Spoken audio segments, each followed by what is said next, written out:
Selamat datang di Mata Ojan Channel. Jangan lupa like, komen dan subscribe karena subscribe itu gratis. Terima kasih.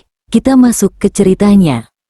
Lina menerima pekerjaan sebagai pengasuh lansia bernama Emi, seorang perempuan tua yang tinggal sendirian di rumah besar peninggalan almarhum suaminya. Sejak pertama datang, Lina merasa rumah itu terlalu sunyi, seolah dinding-dindingnya menyerap suara. Bahkan langkah kaki sendiri terdengar asing. Emi menyambut Lina dengan senyum lemah, tapi matanya terlihat gelisah. "Kalau malam, jangan tinggalkan saya sendirian," ucapnya lirih. Lina mengira itu hanya ketakutan lansia pada kesepian. Malam pertama, Lina tidur di kamar sebelah. Saat lampu dipadamkan, terdengar suara kursi diseret pelan dari kamar Emi. Lina mengintip, tak ada apa-apa. Namun dari dalam kamar, Emi menangis ketakutan. Pagi harinya, Emi terlihat pucat. Ia mengaku semalaman mendengar bisikan menyebut namanya dari balik pintu. Lina mencoba menenangkan, menyebut itu hanya mimpi atau halusinasi karena usia.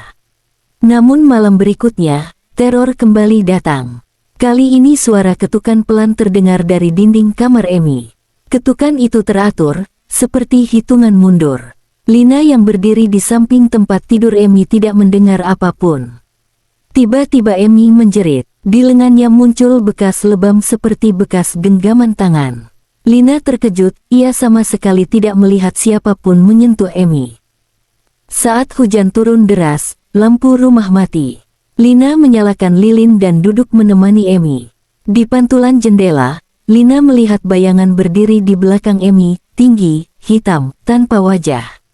Lina menoleh cepat, tak ada siapapun. Saat ia kembali melihat Emi, bayangan itu lenyap.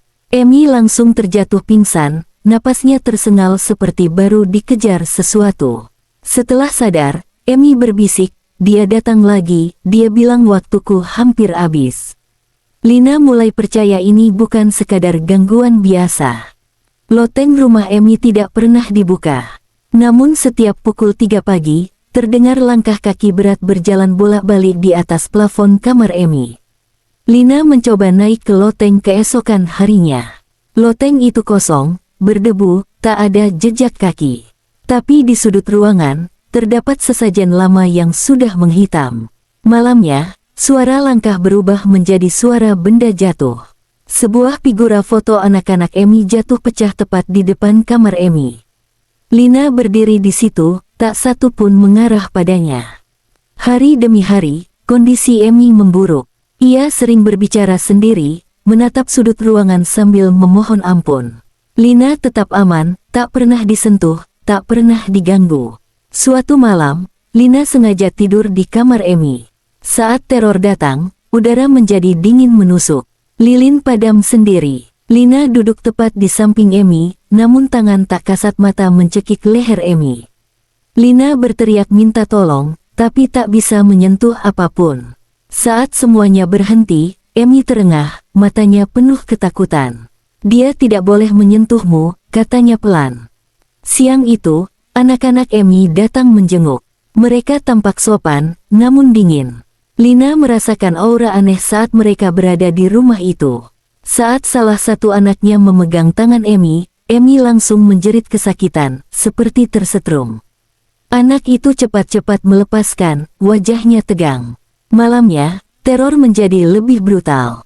Emi diseret dari tempat tidur hingga ke lantai.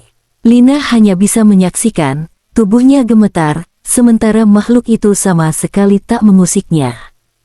Lina menghubungi seorang ustaz untuk meminta doa.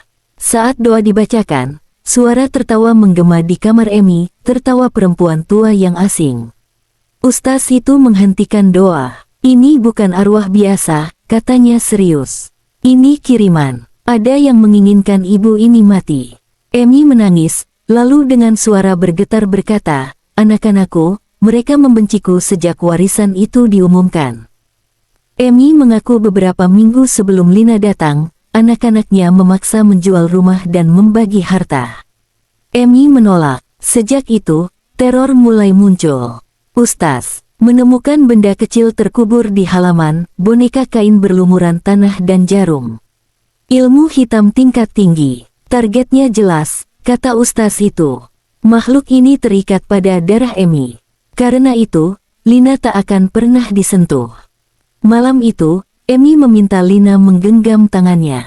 Jangan pergi, meski dia tak bisa menyentuhmu, katanya lemah. Teror datang lebih kuat dari sebelumnya. Dinding bergetar, suara tangisan bercampur tawa memenuhi ruangan. Sosok hitam itu muncul jelas di depan Emi. Dengan satu tarikan tak terlihat, Emi berhenti bernapas. Lina menangis histeris, sementara sosok itu lenyap perlahan, seolah tugasnya telah selesai. Pemakaman Emi berlangsung cepat. Anak-anaknya datang dengan wajah tenang, terlalu tenang. Beberapa hari kemudian, mereka mulai bertengkar soal warisan. Satu persatu, anak-anak Emi jatuh sakit dengan gejala yang sama seperti Emi, bisikan, lebam, ketakutan pada malam hari. Lina meninggalkan rumah itu selamanya. Dari kejauhan, ia melihat rumah Emi berdiri sunyi. Teror itu tak pernah pergi, ia hanya berpindah, menagih darah yang memanggilnya. Selesai.